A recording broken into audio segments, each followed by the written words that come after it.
NASA's a know-it-all, and what do they know now? Urine testing? Yep, there's an app for that. And keeping it clear on the face, that is. All that and more coming up on today's Daily Orbit. Hello and welcome to the Daily Orbit. I'm Emerald Robinson. 2 questions. Does NASA know everything? And what does global climate change not affect?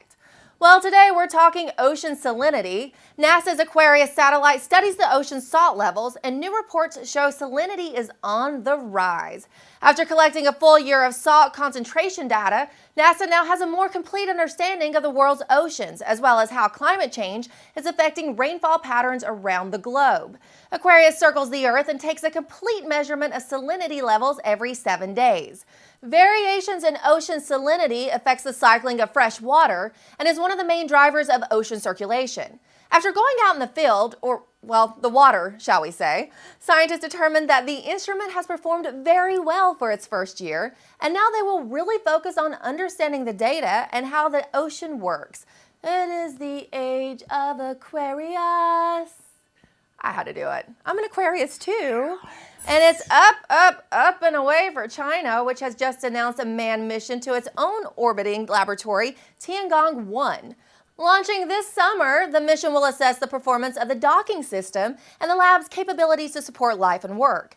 The mission could involve 2 men and a woman. This would only be the second Chinese woman to head to space. You go, girl. That's what I'm talking about. Girls in space. China also said it has its sights set on being the second nation to put a man on the moon in 2013. Okay, how about being the first nation to put a woman on the moon?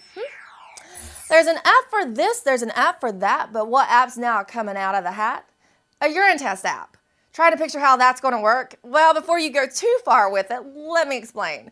The not yet released app called UCheck will use the iPhone's camera to take pictures of test strips. The app analyzes the picture for levels of things like glucose, proteins, ketones, and so forth. While similar test strips exist, they rely on human interpretation of the results. Developers said the idea of the app is to get people closer to their own information. We are continually impressed with the intelligence of primates, and this new find doesn't disappoint. Researchers found that bearded capuchin monkeys practice skilled tool use in an effort to crack open nuts for the tasty treat inside. They pay attention to different factors to optimize their reward. They place the nut on a stable surface, select their hammer by weight, and select nuts by resistance to cracking. Or in other words, they aren't just banging nuts and hoping to get something. Can you just see a smart little monkey? Excuse me a moment while I skillfully crack open my nuts.